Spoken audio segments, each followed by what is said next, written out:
going to try to make a Hypermotion tail. I'll put the user who made the tutorial on the screen and in the caption. They used the ring from a notebook, so I'm going to try that, and we'll see how it goes, see how it turns out. Okay, so I got the spring out, and then I stabbed it through a piece of 5mm EVA foam and glued it on. Now I'm going to put a strip above and below so that my belt could fit in the middle. And then I'm gonna make a channel out of some scrap fabrics. Okay, so I did the top and bottom, and then I glued some fabric into just like a tube that will fit the belt. I'm gonna glue it in here. I think this channel is a little bit bigger than it needs to be. It'll be fine though.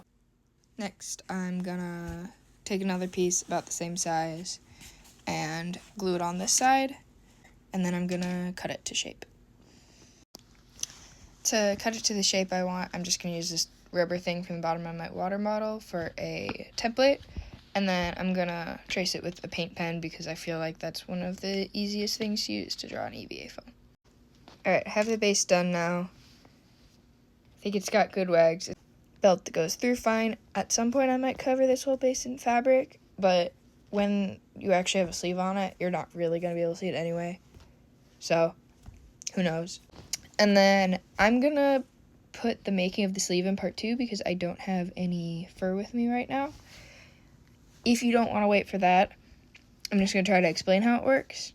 So what I'm going to do is I'm going to measure the circumference here, and whatever this measurement, so half of it is, that I'll put that as the height on a piece of paper.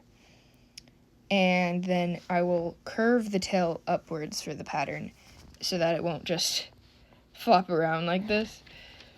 And that'll give it that shape, and go further down. Don't just trace this unless you want a really skinny tail. You can if you want. Yeah, but I'll hold this up over the paper to help make the pattern. And then if you want to hand sew, I'd use a blanket stitch. And if you machine sew, what I usually do is I'll do a first pass with just a regular straight stitch or whatever it's called. And then I'll go over that with a zigzag stitch once I know the stitch is in the right place. And so yeah, for the pattern, you just do that twice. Fur direction should be down, out towards the tip of the tail. And then to attach it, I'm gonna take a piece of elastic and make a loop so that I can slide it over this. You could also use Velcro and just put a piece on either side.